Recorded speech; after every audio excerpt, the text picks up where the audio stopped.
I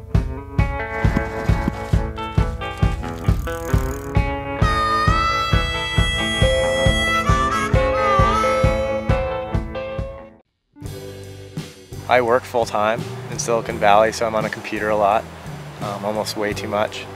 So the beauty of film is I can just go out and shoot and take my time composing the image and just send it off to a lab and get it back, and it looks great already.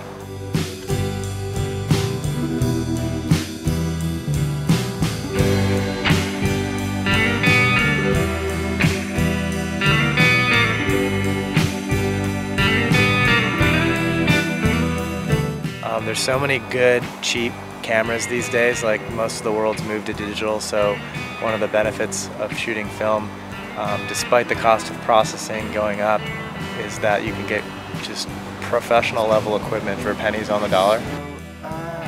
Get a couple of fixed focal length lenses. I like 50mm because it seems to be like the closest that the human eye is, so whatever you see, the 50mm is pretty much what you're looking at. It's a great way to capture what you're seeing, is the way you're seeing it at that moment.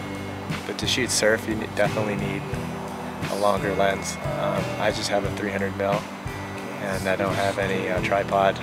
Like today I use driftwood as a tripod, so you don't need a lot of equipment.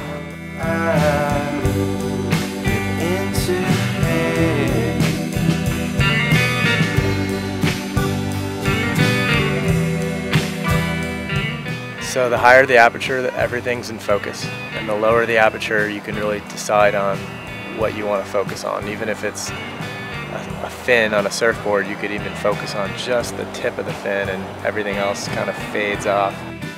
If your lens is wide open and you're letting a lot of light in, the shutter is going to have to go relatively quickly, which means, for surfing where there's a lot of motion, a faster shutter speed is just going to a quick capture of that moment. If you have a slower shutter speed, you'll get more of a movement in the water.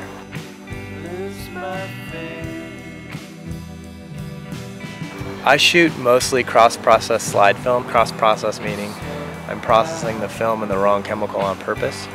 And what that does is it gives me oversaturated colors, high grain, high contrast, and I just really like the look of that. And I try to combine those brightly saturated images with black and white that's a little more sharp. You can get your film processed cheaply even at a convenience store, but don't let them scan your negatives because they never look the same as if you take the time and get just an entry-level scanner and scan them in. It just looks much cleaner, and the colors are more attuned to what you're looking for. I shoot a lot of just boards and older cars and more silhouettes, and it's just more of an anonymous way of people can identify with the photograph, and to me I'm thinking of simpler times, so a lot of the images I take using film kind of speaks to that vibe.